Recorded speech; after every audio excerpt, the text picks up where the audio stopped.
Okay. And you can adjust it or take it off if you would wish. Yeah, I just not hold it because yeah. Thank you. You're welcome. This is not something you do. No, no. People's two biggest fears in life are death, or public speaking, and death in that order. So most people would rather be in the casket than the person up there talking. You got that right.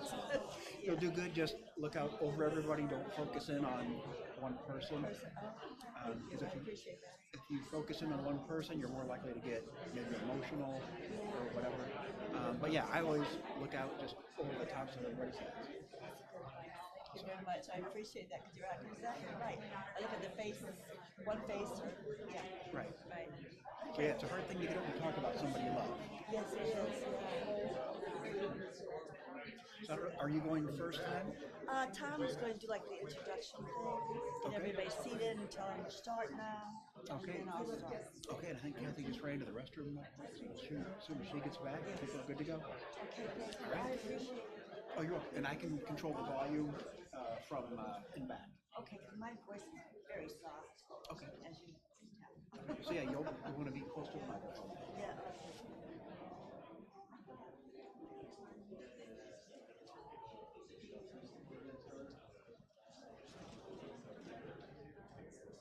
Is it on? Yes, should be on. He's ready for us. And Kathy's not here. Yeah, I'm gonna leave it again. I'd love to take my shoes off.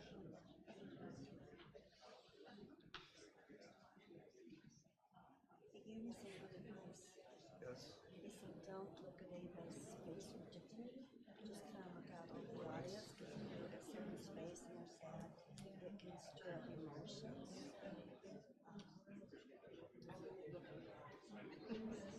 Yeah. That's good advice for sure.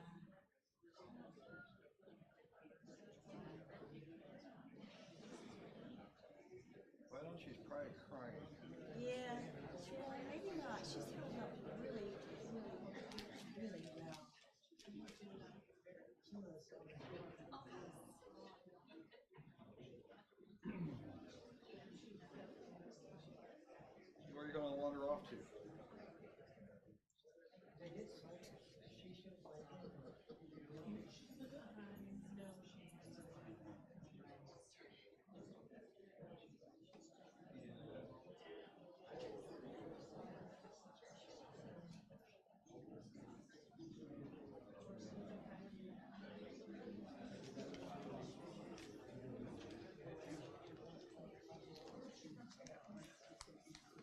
Well, thank you for all being here. We have a few people who would like to speak in memory of Joe. First, would be my sister Nancy, Kathy's sister.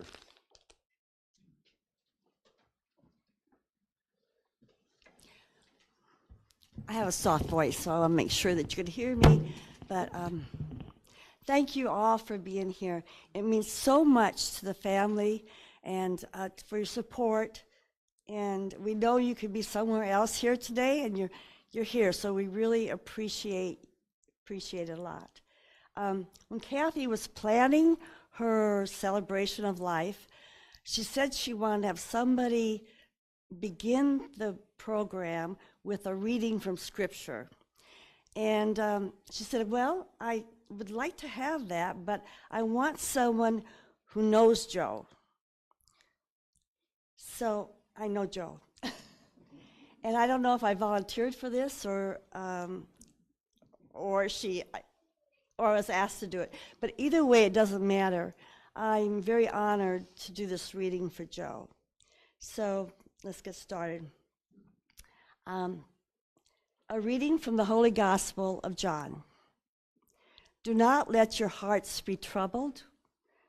You have faith in God. Have faith in me also. In my Father's house, there are many dwelling places. If it were not, would I have told you I go to prepare a place for you? And if I go to prepare a place for you, I will come back again and take you to myself. So where I am, you also may be. Where I am going, you know the way. Thomas said to him, Master, we do not know where you are going. How can we know the way? Jesus said to him, I am the way, the truth, and the life. He who believes in me will have eternal life. And in closing, I want to read from the book of Isaiah. It's one of my favorites. Thus says the Lord, fear not, for I have redeemed you. I will never forget you. I have called you by name.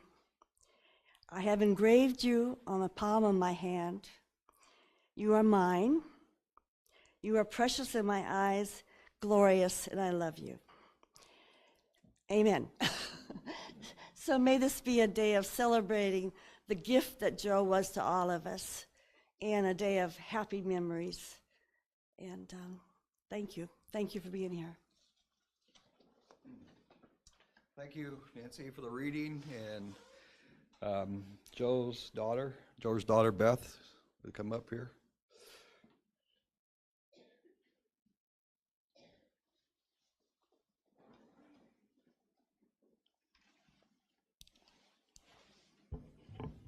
I might need this a little bit higher.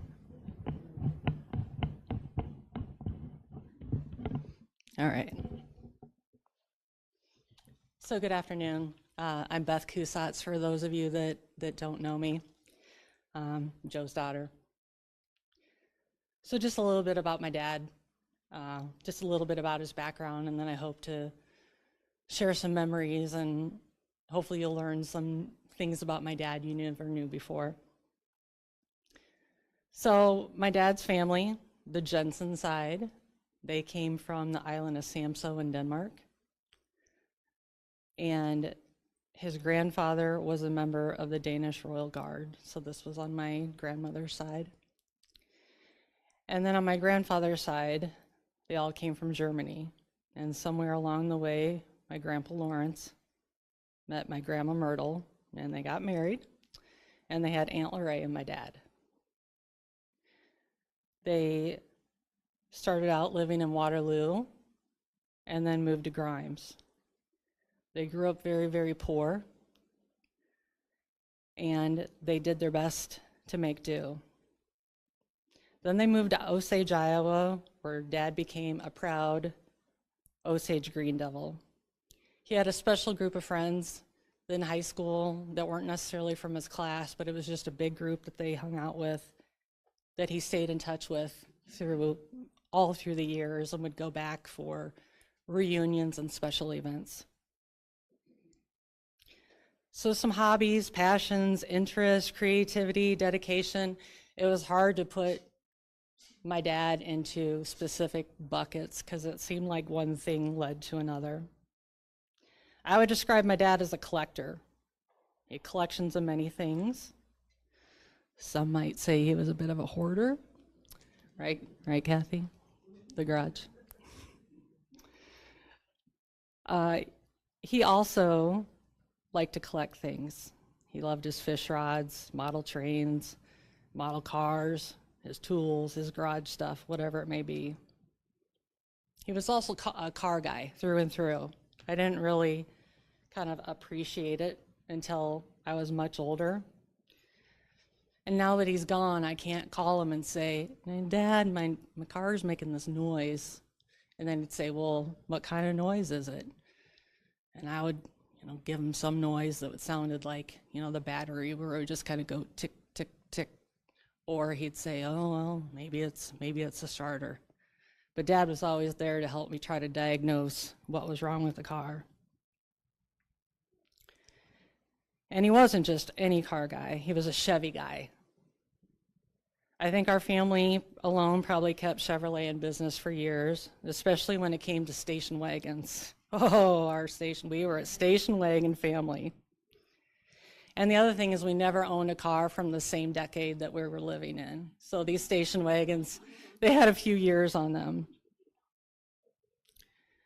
I don't know what year they all were, but there was a tan one. There was kind of an army green funky color one that had 3 rows of seats. And like my dad was ahead of his time. That 3rd row seat, it faced forward. That's not like those goofy ones that have that 3rd seat that faces backwards out of the car. He also had a 55 station wagon. It was a 4-door. He drove it all year long, and he put an air conditioner in it. You didn't own foreign cars in our family. Dad also had a hobby of building fish rods. He enjoyed it so much that he used to teach classes every once in a while in fish rod building. He was also a proud committee chairman for the Quad City Times Big 7. He, along with Alan Harris and Ted Blazing, helped set up the finish line, which meant that wasn't something that you could start in the afternoon. You had to wait till late at night when all the cars would be gone off the street. And they'd sometimes have to wait for the police to tow cars, and then they'd set up the finish line. Keep in mind that at that time, there was no chips that you put on, your shoe to run. They had to set up these stanchions and ropes and get everybody through their lanes at the finish line. One thing my dad liked about being a chairman was he'd have all the guys over to do pre-planning, before the race, make sure everybody knew their jobs and what they were responsible for. That lasted about 5 minutes, and then the rest of the time they just drank a lot of beer in the front yard. You're going to hear people probably talk about Leech Lake today and Dad's love of fishing. But with Leech Lake, it wasn't always about the fishing. It was about the place, the people, how Dad felt when he was there. Felt like home. He was surrounded by beauty, quiet, and the solitude, and the memories that he built year after year. He also had a favorite bar. I know that's probably not surprising to anyone. It's significant because it's where he met Kathy. Pat McGuire's is where he met Kathy, but also had a lot of friends over the years. It was kind of his own Cheers. Dad also enjoyed following Iowa wrestling.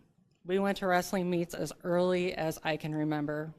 Pre-kindergarten, right, Muggs? I know you're out there. Yep. He was always committed to going to the meets in Iowa City, come rain or shine or ice. It didn't matter if there was a blizzard or an ice storm. School could have been canceled, but we would go. You remember I talked about him being a collector? Well, he had tires and chains. So we had travel options. Which station wagon are we going to use? You know, we had a fleet. Get out the studded snow tires and then put on the chains. Well, we always had a full crew with a cooler and snacks for the 1 hour drive, and probably an open container that was not legal. Over the years, it was teachers, family friends, and then eventually Dad would let me take a crew of friends from school. I think those trips were as much about the people and the fun on the car rides as it was about attending the meet. Dad also had a love of catalogs.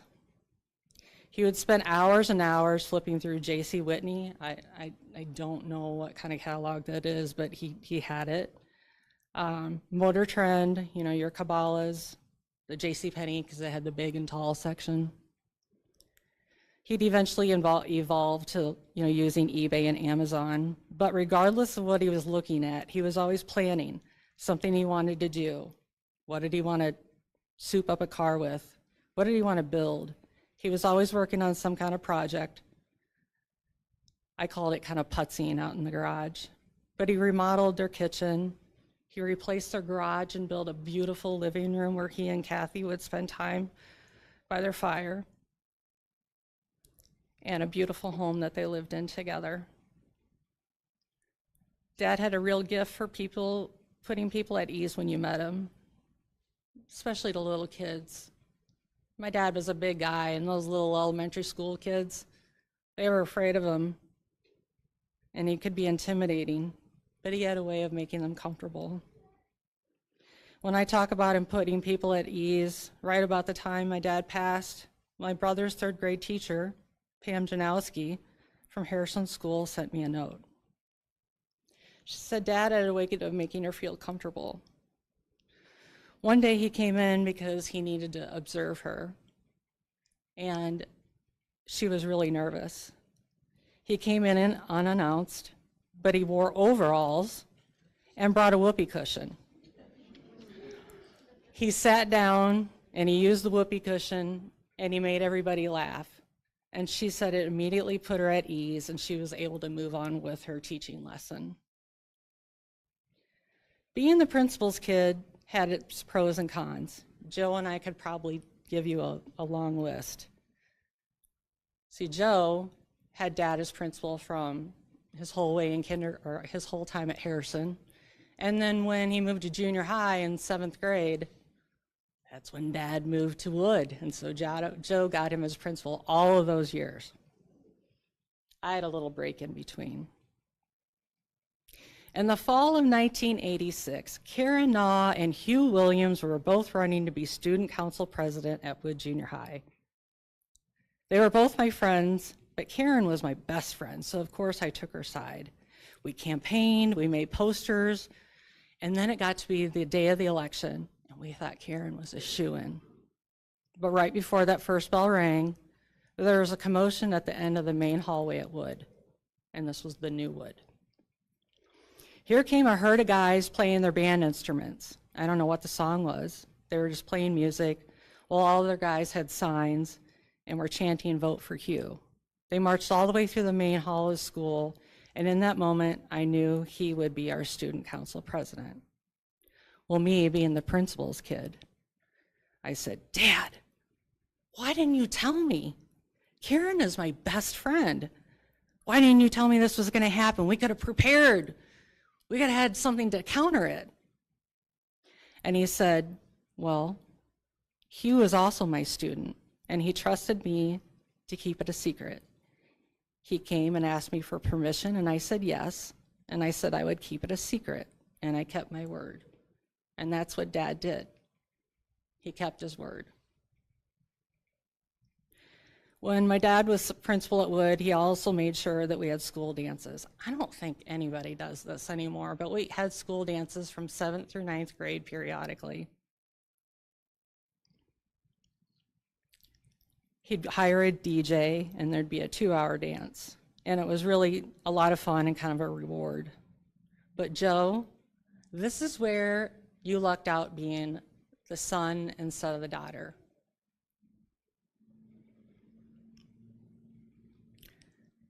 It never failed. A slow song would come on, and there Dad would be, standing there asking me to dance. You know, that's pretty mortifying when whether you're in 7th, 8th, or 9th grade. I could just feel his presence and know it was time to dance with Dad. Nothing fancy, nothing twirly, just a quiet, slow dance. And yes, it was embarrassing, but it's a memory that I will never forget. A few of the other projects Dad worked on show how creative he was. When he was principal at Harrison, we used the large room as the lunchroom. And at lunchtime, it would get loud. And then they had to convert it back to the gym. But Dad came up with an idea to control the noise. And my friend Amy reminded me of this when Dad was in hospice. He bought a stoplight and he put it up in the gym for lunch. And you knew by the color what you needed to do. You know, green meant, all right, everything's good. Yellow meant, oh, better keep it down a little. And red meant, all right, silence, it's quiet time. Dad was good at building things for me and Joe. He built a bookcase for me to put all my books in my dorm room. I still have it today. It's been painted probably 4 to 6 times. He built a fabulous bar for my brother's apartment in college, which I was kind of really jealous of. I don't even know whether Joe was legal at that time, but nonetheless, he had a fabulous bar.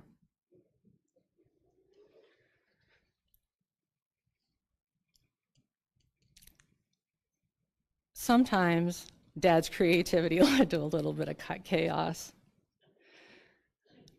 His garage was usually full of stuff. It was never for cars, it was for his collections. So once a year in the summer, we'd say, okay, that's it. We're gonna get the garage cleaned out and organized. We can get some cars in there. We'd take everything out, line it up on the driveway on a warm summer day, put it in aisles, group things together, throw, keep, donate, and it never failed. Cars would slowly drive by, look out the window and assess. And then one would stop. I'd feel dread in my stomach because I knew what was coming. The person would get out, slowly walking up the driveway and start looking at the items. I was completely embarrassed, but my dad always just greeted them and laughed and said, hey, we're not having a garage sale here. We're just cleaning up. He'd say sorry, and then the person would go. It happened every time. Now, when I mention all those Chevy station wagons, there is a Chevy that I failed to mention. It was almost the same decade as we were living. We had a 1979 yellow 4-door hatchback Chevette. It was probably the closest car we ever had, like I said, that we owned in the same decade. But this was early 80s. And you remember what fuel prices were in the early 80s. So we decided that station wagons at that time were too expensive to take on vacation, so the Chevette was it. Now, Joe and I were not short kids, and Dad was 6'5". So how do you go on vacation with 4 people in a Chevette? Well, Dad built this white box that you strap to the top of the car. And the other thing he did, and so that was to hold most of what we needed, all of our suitcases. But the other thing he did is, if you've ever seen the movie Police Academy, and there was the guy Hightower who was really, really tall, and he had this little hatchback, well, he took out the front seat and he just sat in the back seat. Dad kind of did that with the Chevette.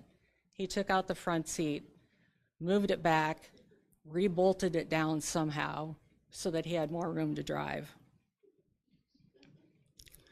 So again, Joe and I were not short.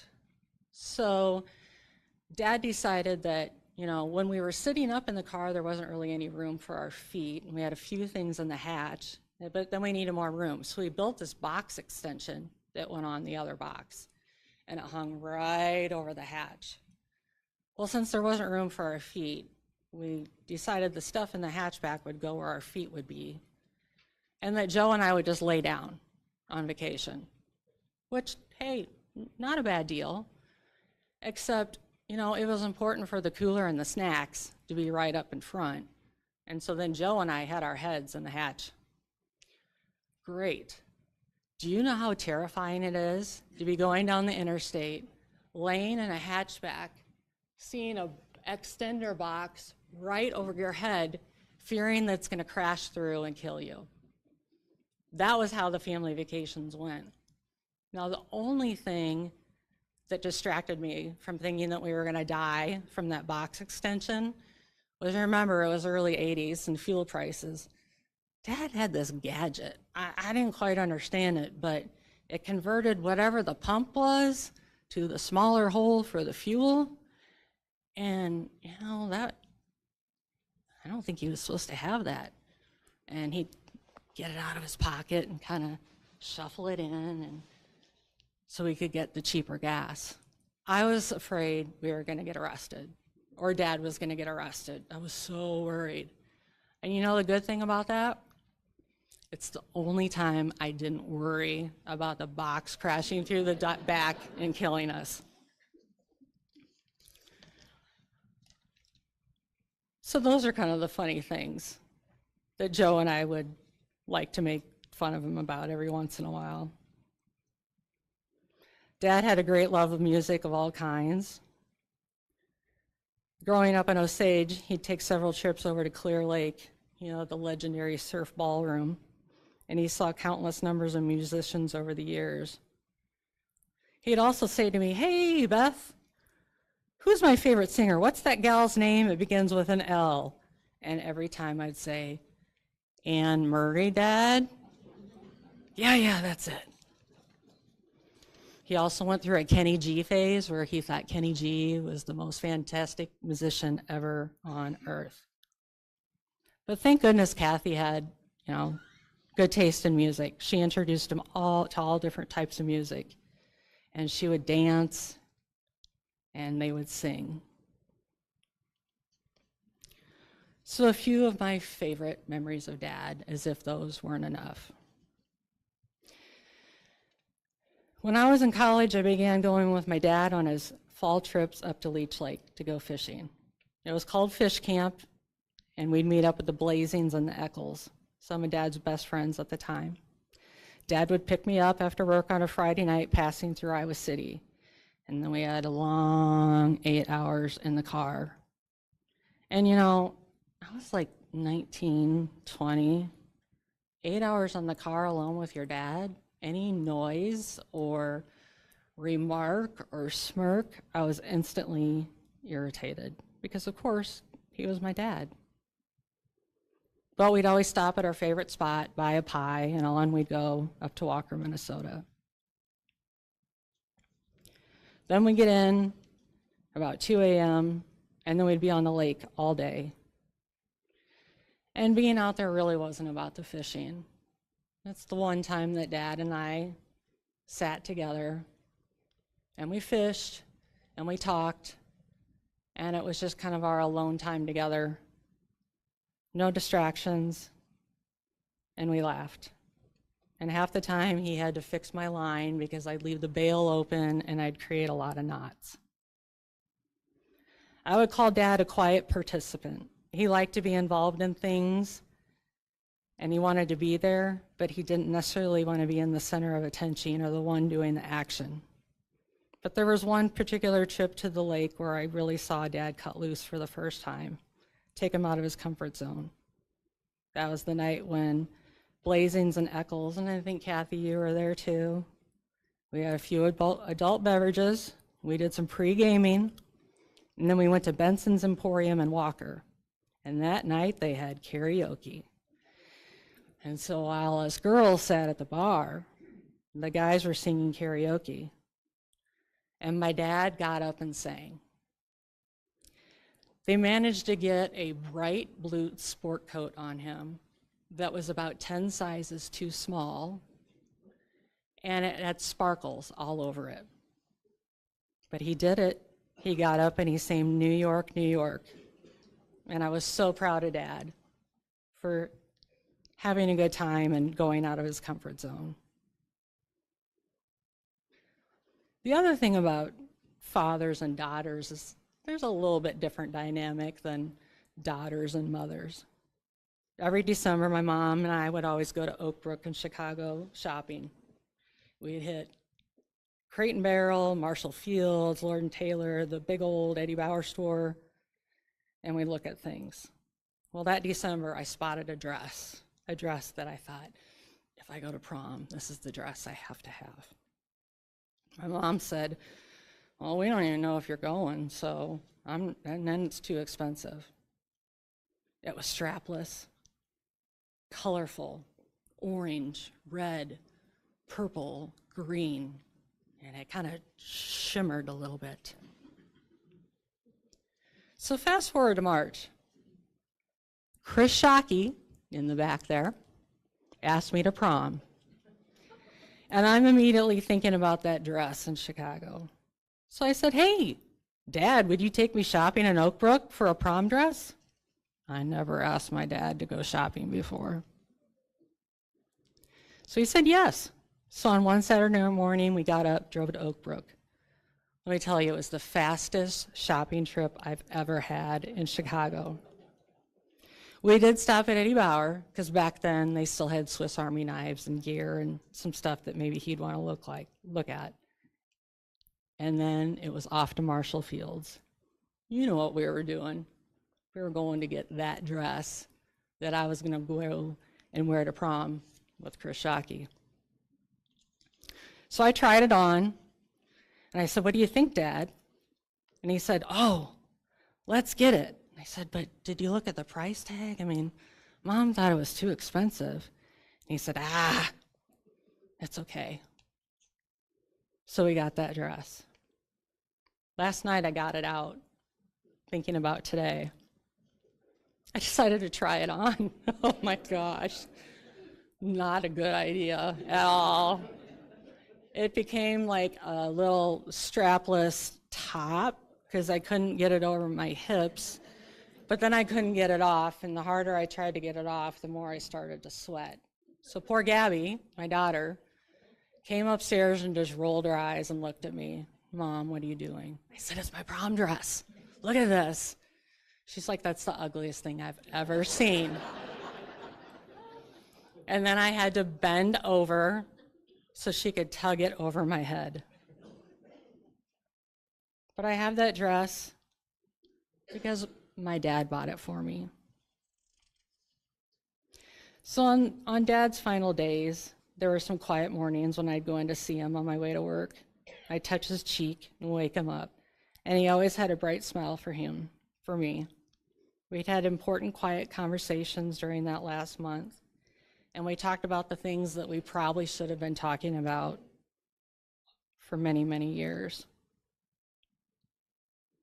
I asked Dad what he wanted his legacy to be, and he talked a lot about how people needed to have empathy for each other, faith in God, and just be nice to everyone. And I thought, yeah, those are all good things that we should do. And as time passed and people came to visit Dad, whether it was the old Harrison School gang, or as assistant principal at Wood, or the PE teacher from Harrison, Muggs, a lot of those people came in that had known my dad their whole lives, and my cousins, and I began to think more about what his legacy was. In the spring of 1981, much to my brother's delight, as he moved on to junior high, it was announced that my dad was promoted to be principal at Wood. Remember, Joe had had his dad as his principal since kindergarten. But the families and the teachers were sad to see my dad go. He was a fantastic principal and great with the students.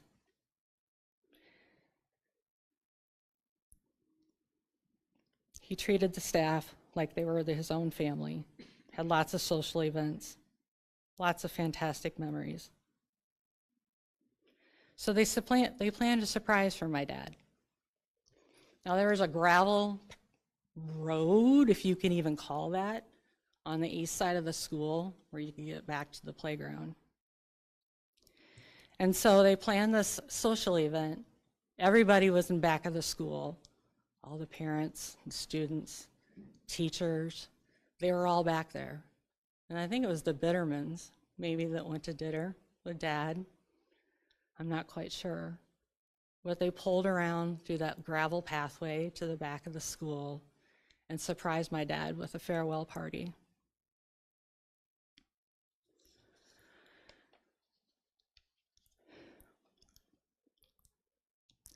They surprised my dad with a sign that said Kussatz Lane. And they dedicated that little gravel pathway to my dad. Now, years later, after Dad retired, and they eventually closed off that little gravel area, and they were building some kind of parent bus drop-off in the back of the school. You got to it from 53rd Street, turning north onto Appomattox, and then around to the west, you curved around. The principal at the time, Tom Green, said, well, we're going to have to go ahead and name that Kussatz Lane. So they moved the sign where it still stands today. If you want to talk about a legacy, my dad's legacy was in his connections to people and the impact that he had on their lives as a principal. The text messages, emails, phone calls that we all received while Dad's health was failing, and the people that visited. And then after he passed, all these notes and messages were so comforting because we learned about all these stories of these fantastic things that Dad had done for his students and his staff, making connections to the very end. Nurses and aides would come in, and of course, he knew their parents or their grandparents or their aunts and uncles. I guess that's what happened when you work for the school district for 30 years. All those posts on Facebook, all the memories, all the touching tributes Dad's legacy is represented from all the appreciation that people showed. His legacy isn't just the Kussatz Lane sign. It's all the people that appreciated what he did, making education fun, supporting staff members, taking care of his students, and putting people at ease. Your legacy lives on in all of us, Dad. Thank you.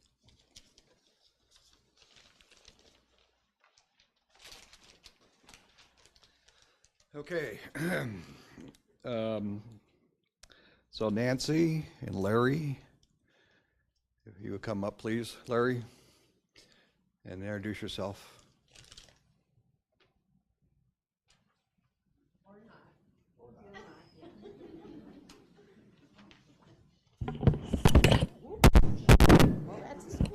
That's a start, isn't it?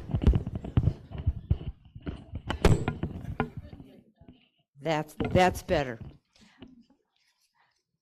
I'm Nancy Jacobson, and I worked with Joe as his associate when he was principal at Walcott Elementary and Junior High School from 1989 to 1999. Our friendship extended from those years and beyond. You normally don't remember when you meet people for the first time.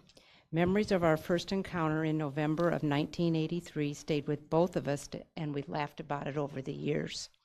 I was on maternity leave and interviewed for a job with the district as an administrative intern. At the grand old age of 26, too young to have an administrative certificate, I stuffed myself into a suit and headed off to be interviewed by 6 pompous, self-important administrators and Joe. This was in the days when interviews were freewheeling and you could ask anyone anything. After a few predictable questions, One of them closed by asking me if I really thought a woman could do the job. Without missing a beat, I quipped that I wouldn't have applied for the job if I didn't think I could do it. All were taken aback except Joe, who could not stop laughing. That memory stayed with him for 6 years, and when he was asked to take over as principal at Walcott, he said he would do it only if I would be his associate. Thus began our unlikely Mutt and Jeff relationship. Joe and I communicated a lot through texting. He and I were both night owls, and my phone would ding until after midnight. I saved many of his missives, and as memories have tumbled in my brain over the last 2 months, those texts have provided me with a deeper understanding of the core of what made him unique, insightful, and principled. Most of our conversations centered on our working past, amusing and honest commentary about our mutual acquaintances and politics. Last August, I traveled to his hometown of Osage, Iowa. He shared observations about the conservative church-going community and residents, his boyhood home and family. He then dove deeper into his youth. I'd like to share some of his memories, as I think they inform the man he became. Joe graduated in the class of 1956 as one of 72 class members. There must have been something in the water in Osage, because many of his classmates went on to live accomplished lives. Joe kept in touch with many of his childhood friends and enjoyed attending high school reunions. He was looking forward to his 70th reunion this spring, when 3 or 4 of them would gather and swap stories. Joe and his older sister Lorraine were raised by loving and hardworking parents. His dad owned Lawrence's Tavern on Main Street. In high school, he described himself as skinny and shy, his forehead plastered with a layer of Clearasil. He was interested in math, science, and athletics. He graduated number 3 in his class, but one girl, the smug Pat Pint, always beat him by 1 or 2 points on tests. He dreamed of becoming an engineer. He was interested in girls, but they weren't so interested in him. No money and no car. Very few of them agreed to ride on the back of his green Cushman motor scooter. He recalled a street building project from Waterloo that came to town in the summer of 1953. 3 African Americans were a part of the crew. They slept in a van. No hotel would take them. His father welcomed them into his bar each day and cashed their Friday paychecks. He was the only one in a town of 3,500 people not to shun them. Joe observed, even in his teenage years, that small-town prejudice was not very well hidden. Joe matriculated to Luther College. It was not a good fit. He refused to wear his freshman beanie and slept through required 9 a.m. chapel. He was challenged to fight by upperclassmen boys and usually took them up on the offer. His grades were poor, and his father ordered him home at semester. He was aimless. He boxed for money, but hated the 3-day headaches after a match. Joe ended up working in the pulp room of a Florida orange juice factory. He described it as horrible.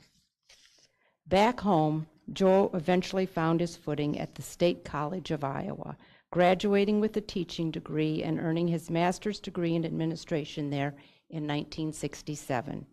He went on to take postgraduate classwork at the University of Iowa and Illinois and Drake University, driving to Des Moines on weekends with another administrator. They had 2 classes, 10 o'clock and 2 o'clock, and would share lunch of Polish bar sausage, hot pickles, and some barley pops, which caused them usually to miss the second class. He never did put a serious PhD program together, but he didn't need the degree to do what he loved. Joe spent 37 years in education, all of it in Davenport. His boyhood memories in Osage informed his work with adults and kids alike. Joe rooted for the underdog, was compassionate with the marginalized, and did not suffer fools lightly. He held others to a high standard and celebrated successes in academics, athletics, and behavior. but he always remembered that each of us start in a different place with varying tools in our toolbox. He understood that fairness was not treating students the same, giving each of them what they needed. That can be a hard sell to teachers, but he never retreated from his convictions. The 9 years we spent together at Walcott School provided an opportunity for much commentary. Joe was not the most organized of individuals.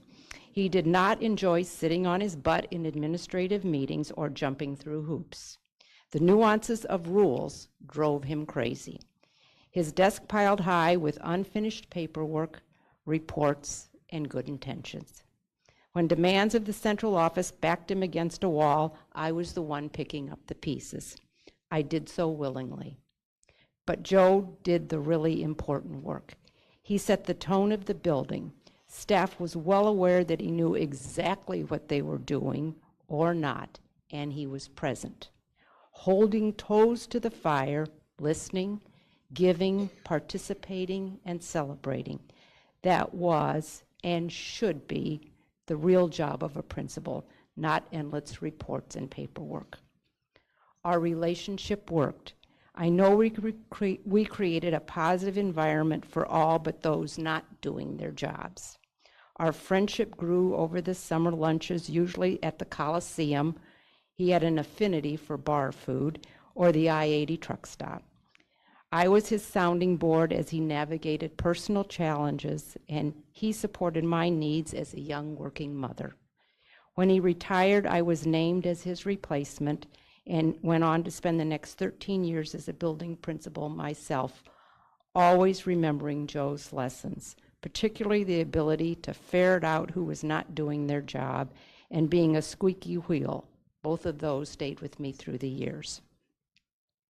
In closing, I'm going to quote Joe's words to me in a conversation we had this past January in texting as a back at you.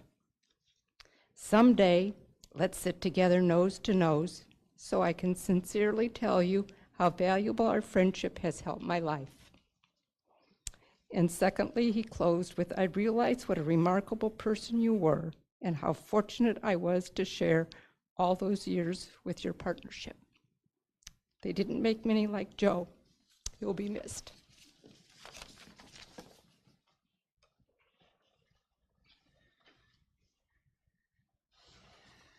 Well, that's going to make me look bad.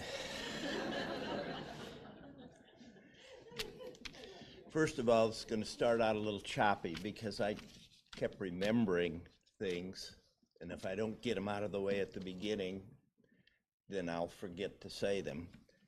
First were two pieces of advice Joe gave me as we aged. He said, Larry, if you want to quit drinking beer, you got to look forward to drinking something else. He chose Diet Coke and I chose Diet Mountain Dew. So we quit. The second one was, kind of applies today, Larry, don't ever go speak in front of a crowd right after you come out of the bathroom. It might show. So anyway, I am Larry Jacobson, Mr. Nancy Jacobson over the years. I first met Joe 50 years ago. The Davenport Education Association was in its usual disagreement with the school board, and we were trying to convince people to call school board members and persuade them to do things. So it was decided that we would go to elementary schools and stand outside the schools and pass out literature. I was attached to Harrison School, where Joe was principal. So we're standing there and we're passing stuff out, and people are going, yeah, yeah. And pretty soon this long, huge shadow comes by my feet. And I turn around and I felt like that movie where they see Clint Eastwood with the big gun. Oh, crap. It was Joe. He's big. I hadn't seen him before. And he comes up and he says, how's it going, guys? And we said, oh, okay. He was very curious. He wanted to know how people were reacting, what we were telling them and everything. And he says, I agree with everything you're doing. Keep up the good work. Kids come first. So we kept doing what we were doing, and I didn't wet my pants for this big guy. Years went by, and I didn't see Joe much until Nancy became his associate principal at Walcott. We grew a little closer then. One of my favorite memories is, as you've heard several times, Joe liked to fish. Well, I like to fish. But with me, fishing and catching are always two different things. So he decided he had to make it up to Leech Lake one more time before it got too cold. We missed by a day. We left right after school. We drove and drove. Joe was driving his car that looked like an Iowa Highway Patrol car. And so people just kind of got out of your way. And Tom Wolf was sat in the back seat. And being a math teacher, I was able to count the number of stops. Tom had to use the facilities 12 times by the time we got to Leech Lake, which is Walker, Minnesota. Finally, after about 6, Joe would go 5 miles and say, hey, Tom, how you doing back there? He had a subtle sense of humor that you paid attention to and you would laugh. But anyway, we made it up there. The weather turned. There was ice in the bushes about 3 feet up around the lake from the wind blowing and the freezing, and Joe caught 1 fish. Tom and I didn't catch any. And then we repeated, wore out our butts on the way back home, and went to work on Monday. Friendships were always important to Joe. After we all retired, Joe organized a pool and beer conglomeration of people. And so he would pick a dive bar in some small town. I remember going to Clinton, Durant, Bluegrass, and other places, sometimes across the river, who knows. And the only requirement was they sell food and they had a pool table. So we would go. There was John Lee, Tom Wolf, Bob Lamar, Dave Swim, Bob Miller, Joe, and me. And various different collections would go each time. And we would just go and have a hamburger, shoot pool, and act like retired guys. That's what we were. It was pretty fun. And that's what Joe liked. He liked relationships. And then in 1993, I think you were still working with him or not? Yeah. We built a new house, and it was working out that there was going to be 2 weeks where we would be homeless because for some reason the contractor wasn't going to finish up, or the deal was, it was a 5-house link and somebody couldn't make it or whatever. Joe offered his home for the 4 of us. Well, as things worked out, the timing got better and we were able to get in our house on time, but Joe was genuinely, he was just distraught that he didn't get to host us at his house and have our little kids running all over. I don't know what was wrong.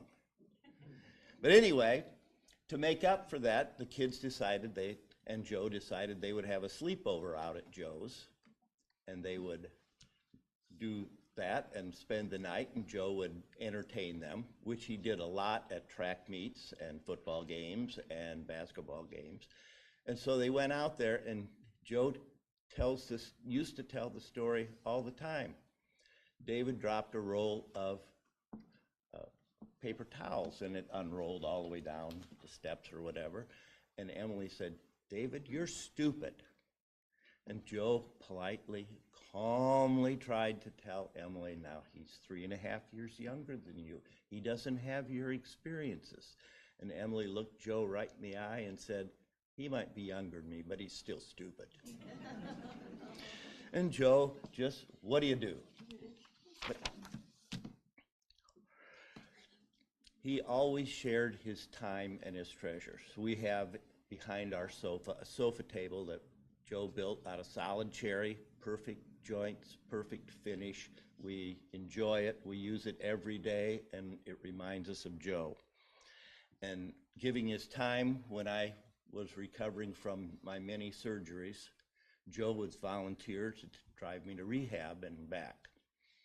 And so he would do it and say, no, you don't have to do anything for me. You don't have to do anything for me. But I took him out to lunch one time, just say thanks. And he met me with a paper bag. Now you're probably wondering why in a nice ceremony like this, I'm wearing a baseball cap.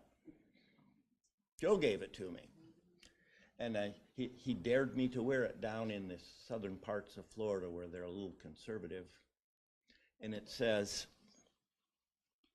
"Make lying wrong again." And for some reason that struck Joe as funny and he wanted me to wear it. So Joe, you got your wish. Joe was thoughtful, kind, a great man with a subtle sense of humor, and we're all going to miss him.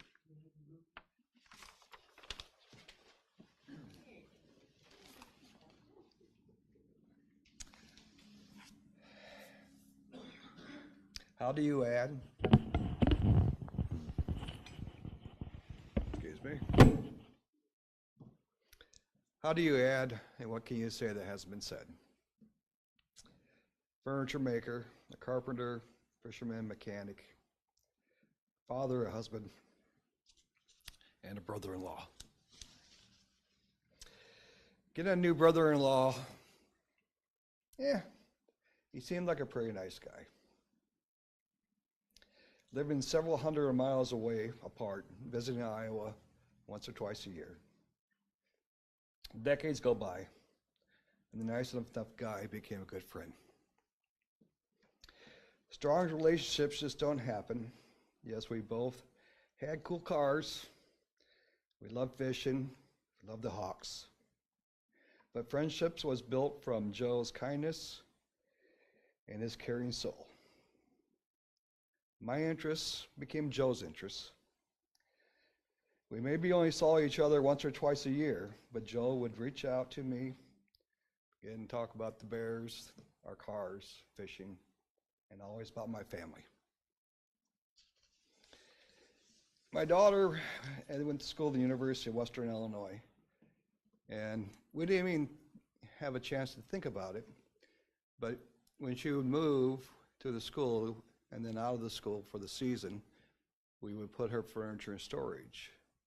And before we could make plans to do so, Joe already had reached out with Kelly and took care of it. And then again, in the fall, move her back. And then again in the spring, move her out. And repeat this over and over. He was a very kind, a big man, a smile, and a man with a big heart.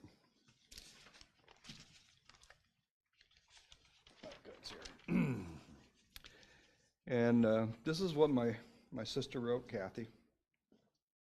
After Joseph passed away, I began listening to many voice messages he had left me. I realized that every single one, everyone, started with, "Hi, love." I guess I never knew my own name, because to Joseph, I was always known as Hi, Love. Joseph was never to let me travel without Rain-X on my windshield, check the oil, make sure the windshield wipers were working, and Joseph was always watching out for me. What we had once enjoyed, we can never lose. All that we love deeply become a part of us. I think we're done. Thank you for being here. Thank you, Joe.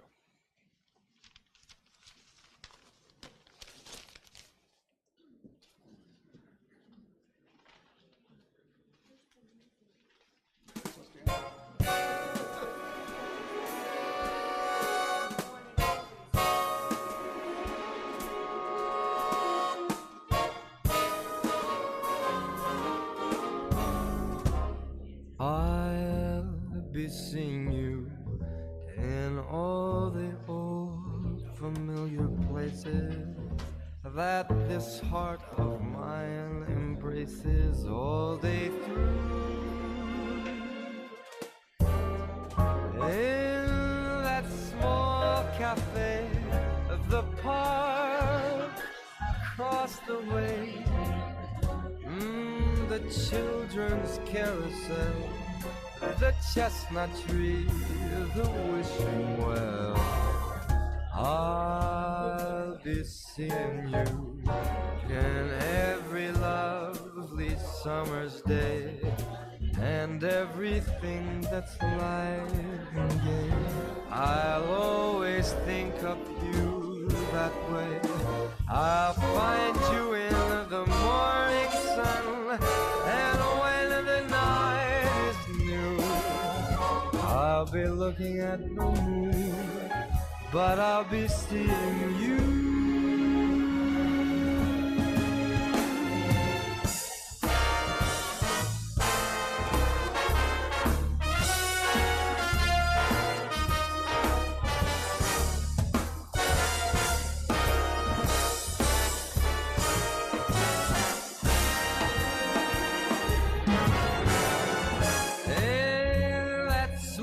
Cafe, the park across the way, and the children's carousel, the chestnut tree, the wishing well.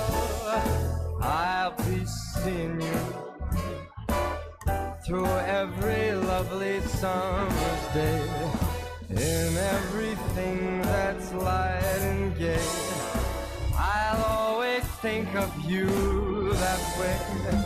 I'll find you in the morning sun, and when the night is through, I'll be looking at the moon. I'll be looking at the moon. I'll be looking at the moon, but I'll be seeing you.